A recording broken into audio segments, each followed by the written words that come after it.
Gosh, from a young age, I have always been a high achiever. I went to high school and I graduated. I think I graduated in like the top 10% of my class. And from there, I decided that I was going to go to college. And I checked out a few different colleges on my journey. And I decided to go with the University of Maine in Orono. It was about 3 hours north from where I was currently living in Maine with my family. And so it was a little bit of an adventure for me. And I had no idea really what I wanted to do when I quote unquote grew up, right?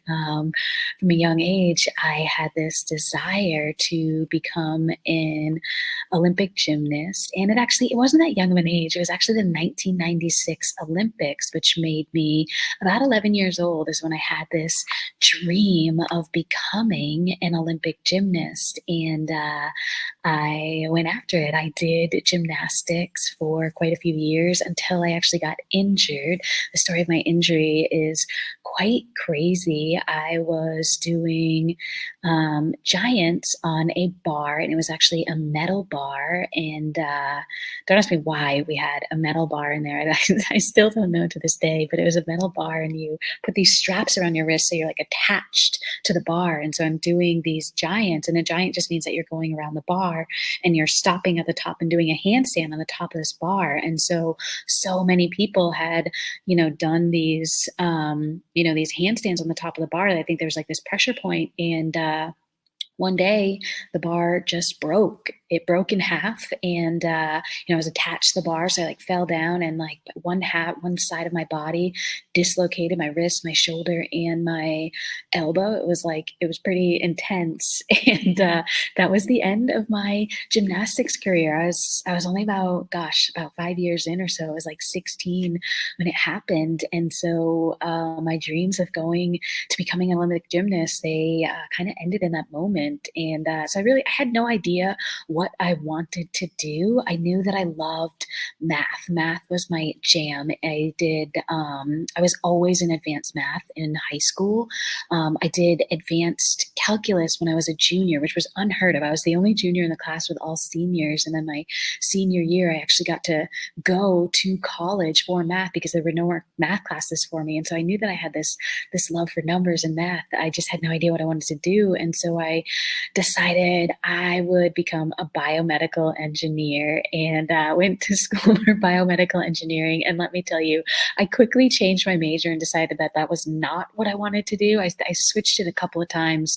I switched to undecided, and then I finally landed on business. And I ended up graduating with a degree in business after 4 years, actually three and a half. I actually technically graduated a semester early, particularly because I've been already going to college classes when I was in high school. And so when I tell you I've been a high achiever my whole life, I really truly mean it in my heart and soul. And so, at the time while I was in college, I also got a job working at a steakhouse. And I was working, a couple of nights a week, and it was great. I made really great money for, waiting tables at a steakhouse, and I was doing that alongside doing this internship in college. And I actually got a job opportunity right out of college with the company that I've been interning with in their accounting department to do, like business related stuff, right? What's the word? Like accounts receivable and accounts payable, like the business side. And so I got a job offer for like $25,000 straight out of college, which quite honestly felt kind of like a punch in the gut, like a joke. Like I was making more money at the steakhouse down the street. And so in order to continue the lifestyle that, I'd been living, I was most likely going to have to continue working multiple jobs. And that's where the cycle really begins, right? And so I actually made a decision in that moment, not necessarily in that moment. I actually received, so I had graduated from college. And while I was in college, I also had a season pass at the local ski resort, Sugarloaf and Sunday River. And gosh, it was only like, I think it was like a couple of $100 to do, a season pass while I'm in college. And so now graduating from college, I was going to have to pay full price. So it was going to be like $1,500 for a season pass. And I remember getting this email about the Epic Pass. It was 5 resorts, 5 world class resorts in Colorado. I'd never been there before. It was, things that you see in like movies and books, like Vail, Colorado, Vail, Beaver Creek, Breckenridge, Keystone, and A Basin. And this season pass was it was under $500. It was like $499 for 5 incredible resorts. And I sat with it for a little bit, and I decided with the guy that I was dating at the time that we were gonna do it. We found this place to rent on Craigslist, and we moved out there. There was 4 of us at the time. Actually, it was us and then another couple moved into a little 2 bedroom that was right across the street from Beaver Creek, and packed up my little Volkswagen Jetta, and actually on my way to Colorado, stopped at a Volkswagen dealership and upgraded to the SUV, the Tiguan, the next size up, because I knew that I was going to need a car with all-wheel drive being in the winter of Colorado. And so then we continued on a journey and moved to Colorado and took a leap of faith, which I am so beyond grateful that I took the leap of faith.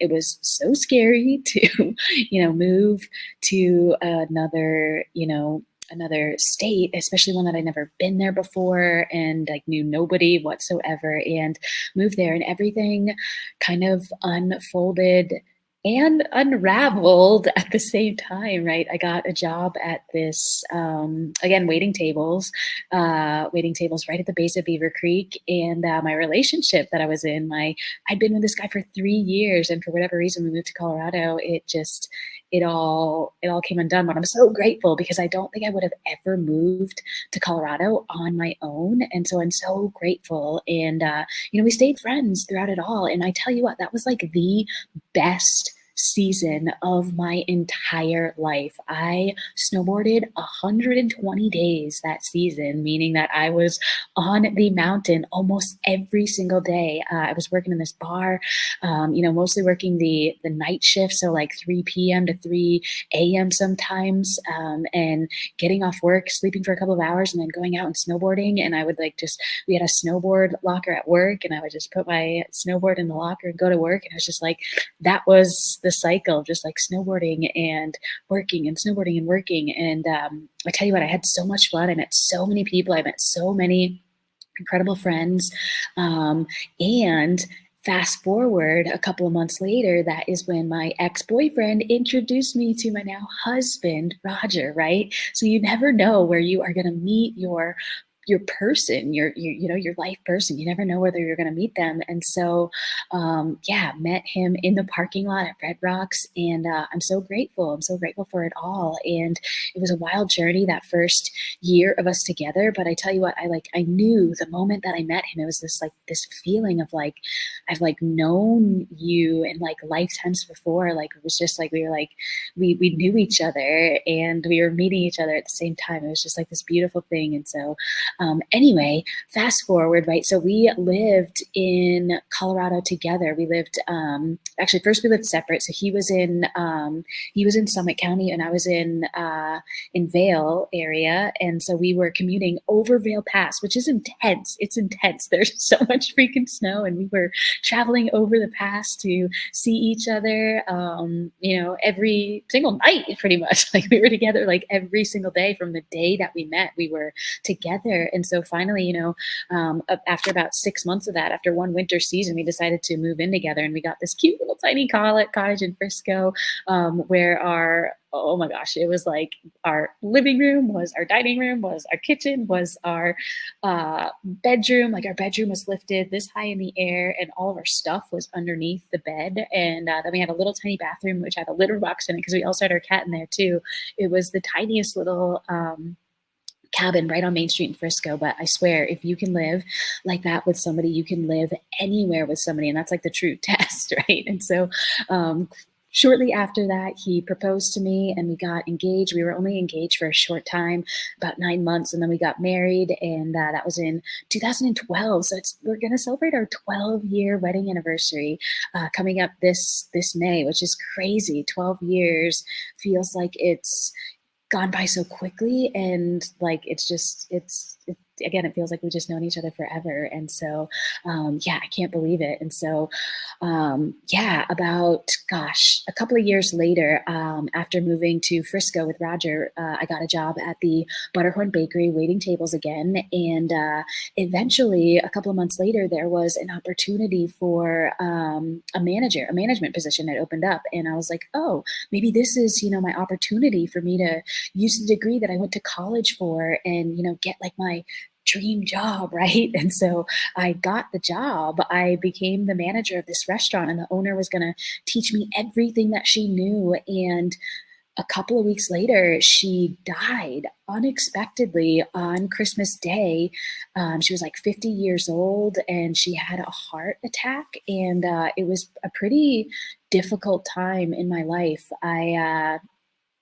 I was like grieving. I was like depressed. Like, what am I going to do? How am I going to do this? And not only that, her husband was now the owner of the restaurant, and he was very emotionally abusive towards me. He was, yeah, I don't know how to put it really into words, of just like more so than emotionally abusive. And it was really difficult. And I ended up finding the yoga studio that was just a block away, and there was a yoga class every day at 4:30. And so I would go, get out from my morning shift and then go there at 4:30. And I signed up for a 30-day membership. And after that 30 days, I continued to go, and I was like, oh my gosh, like this has been like such a healing journey for me. More people need to know about the healing of that yoga can bring into your world, right? And so in that moment, I decided that I wanted to become a yoga instructor, not thoroughly thinking that through. And yeah, so I signed up for a yoga teacher training, and it divinely fit in the schedule that I had at that moment. I was like working like Monday, Wednesday, Friday, and the teacher training was like Tuesday, Thursday, Saturday, or something divine like that. I was like, oh my gosh, this like fits perfectly in my schedule. And so yeah, did sign up for yoga teacher training, didn't think through the public speaking part. And my biggest fear was public speaking. It was so scary. And I truly believe that everything that you desire is on the other side of your greatest fear. Like, as I was able to move through that fear, and it was just taking it one step at a time, one step, that's it, right? So many people think that you have to like go straight to the end result, but really you've got to just take it one step at a time, right? And for me, that meant, teaching just one pose, and then adding in one more pose, and then one more pose after that. And then you just keep doing it like that, step by step by step, moment by moment by moment. And then eventually, months later, you're teaching a whole entire class, and you're breaking through your fear of public speaking, and you're teaching in front of 30 people. And it's truly incredible. It's so amazing. And it brings me so much joy and so much fulfillment. And I love being able to share my gift, my passion, my purpose with the world. It just brings me so much joy to be able to share the gift of yoga with others, and having them feel the transformation that it brought into my life. It's truly amazing, and I'm so grateful. And so the day after I graduated from my yoga teacher training, we moved to Bend, Oregon. And so I'd moved here with this brand new title in my life. And I had literally only taught in like one like real life yoga class in my life before that. And I ended up getting a spot teaching at Groove Yoga, which is like a dream come true. And I've been there for almost 9 years now. We've been in Bend for almost 9 years, which feels so crazy and amazing. And I'm so grateful for it all.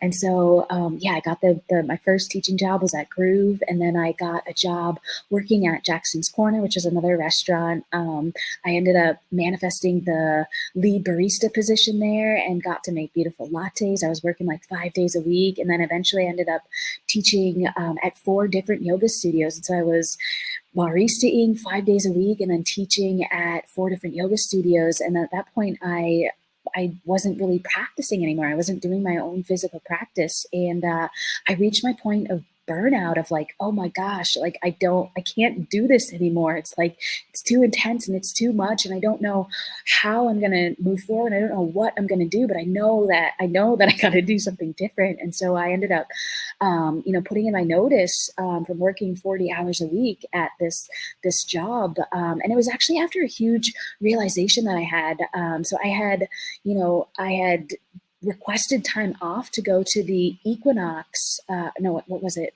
The Eclipse Festival back in, I think it was like 2018. There was like a huge Eclipse Festival that came to Oregon, and they had expected like hundreds of thousands of people to come into Bend. And they did. They came here for the festival, though. They came here for the festival. And so I requested this time off of work to go to the festival, and they declined me. And they said that I couldn't take the time off because they had expected all of these people to come in. And so I wasn't able to take that time off. And Roger went to this festival by himself. And the city ended up being so dead. I ended up getting sent home from work early every single day. And I was so frustrated. I was so upset. Like, man, I just want to be able to choose my own schedule and not be able to, not take time off when I want to. And so it was kind of like a boiling point for me. And, I put in my notice there, and I was like, I have no idea what I'm going to do next. I'm just trusting and surrendering. And on my very last day, I was training the new barista there, taking over my position, and the owner of Metolius Tea, the company that I'd been, ordering tea from for the last few years, I mentioned to her that that it was my last day, that I wasn't going to be there anymore. And she was like, well, where are you going? What are you doing? And I was like, I don't actually know. Like, I want to teach more yoga. Like, I want to follow my dreams and follow my passion. And she's like, I have no idea if it would interest you or not, but I have a job opening where you could create your own schedule and work, around your yoga classes. And I was like, wait, what? This is what I've been asking for. And it was my first intro into sales. And I told her, I was like, I have no like real experience in sales. And she's like, I'll train you. I'll teach you all of the things. She's like, I just have too many things on my plate. And so I would love to onboard you and pass this along to you. And so that was my intro into sales. And sales is the coolest commission structure in the world. There's so many different commission structures, but it's a place where you can create your own schedule and you can work on your own time clock, and you get to decide what you want to get paid, right? And so that was my first intro into what I didn't realize was low ticket, right? So there's this idea between low ticket sales and high ticket sales, right? And so low ticket sales is anything that's under $50 per sale, right? $50 worth of commission per sale. And high ticket is anything that is $100 over $50, over $100 in commission per sale, right? And so I was making, $10, $20 per sale on this tea. And so I had to sell a lot of tea in order to make the money to, pay my bills and pay my rent and whatnot. And so, I'm going to work really hard, right? That's what I've been taught from a young age, is I'm going to work really, really hard. And so I did it. I brought on so many new accounts for the company, and we expanded into almost all 50 states in the US, and we were distributing in the East Coast. And it was a really cool experience to watch how they expanded and grew. And fast forward then March 13th, 2020, right? That's when everything shifted. That's when I lost the job with the tea company. All the yoga studios closed. And that's when I really dove into looking at other opportunities. And that's when I really found, this other industry of direct sales. And it's such an incredible opportunity, right? And that's where I really learned the difference between low ticket and high ticket, right? So it was such an eye opener when I really gave myself the space and the clarity to see these numbers for what they were. And when I saw these numbers for what they were, I realized that I was going to have to work really, really hard for the rest of my life when I had the ability to create generational wealth for my family. And generational wealth was something that it was a term that I had not even heard of before in my life. And so when I saw this term, generational wealth, paired with high ticket sales and automation, it was such a game changer for me, right? I was earning, $10, $20 per sale. And now I have the ability to earn anywhere from starting at 340 up to $6,000 per sale.